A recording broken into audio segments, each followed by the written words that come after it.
شوکت الرحمان صاحب ہیں لاہور سے، ان کے 2 سوال ہیں. اچھا اب یہ تھوڑا سا ذرا یہ بھی ٹرکی کویسچنز ہیں.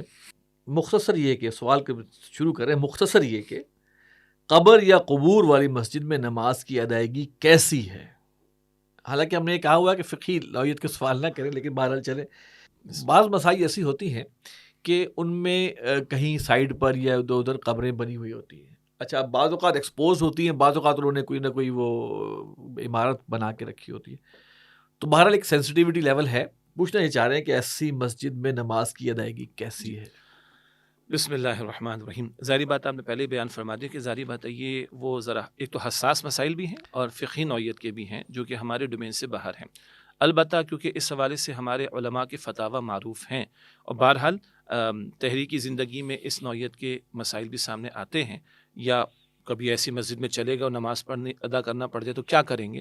تو بہرحال اس حوالے سے کچھ پڑھنے کا اتفاق بھی رہا. میں اصولی بات آپ کے سامنے رکھتا ہوں. جی تمام ہی ہمارے علماء اکثر جب اس مسئلے کا جواب دیتے ہیں تو پہلے تو ان احادیث کا ذکر کرتے ہیں کہ جہاں انبیاء کی قبور کو سجدہ گاہ بنایا تھا پچھلی امتوں نے، تو اللہ کے نبی صلی اللہ علیہ وآلہ وسلم نے لعنت فرمائی بنی اسرائیل پر جنہوں نے انبیاء کی قبور کو سجدہ گاہ بنایا، اور اللہ کے نبی علیہ الصلوۃ والسلام نے اس سے منع بھی فرمایا.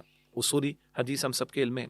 نمبر 2، ایک ہے قبرستان، تو وہاں مردوں کو دفن کرنا ہی مقصود ہے، ٹھیک اور زندوں کے لیے ہے کہ وہ گاہے بگاہے جا کر عبرت حاصل کریں. ٹھیک. دعا تو زمین پر کہیں ہو سکتی ہے، عبرت حاصل کریں.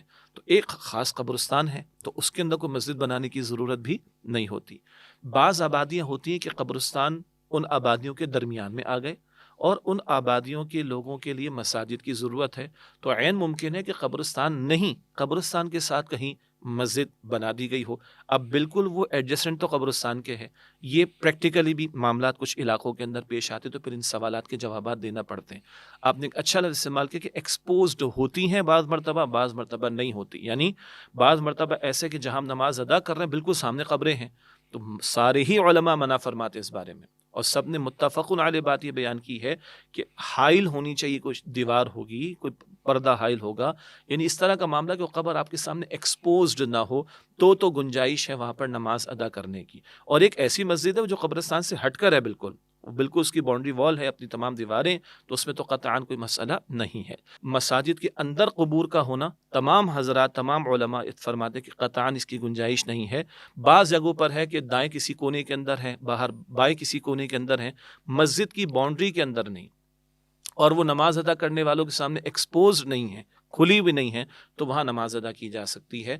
واللہ تعالی اعلم بالصواب. یہ ہمارے ناظرین کے علم ہے کہ یہ جب فقہی کوئی رائے ہمارے علماء دیتے ہیں تو اسی کی مطابقت میں نے یہ جملے آخر میں کہا کہ سب سے بہترین صحیح تر بات جو ہے وہ اللہ سبحانہ وتعالیٰ کے علم ہے. اس میں سے ایک ذہن میں سوال آتا ہے کہ جنہوں نے نبیوں کی قبروں کو سجدہ گاہ بنا لیا، اصل میں اس میں ان کی یہ سوچ ہو سکتی ہے نا کہ یہی ہے جو ہماری حاجت روائی کریں گے اور ہم انہی کو سجدہ کر رہے ہیں.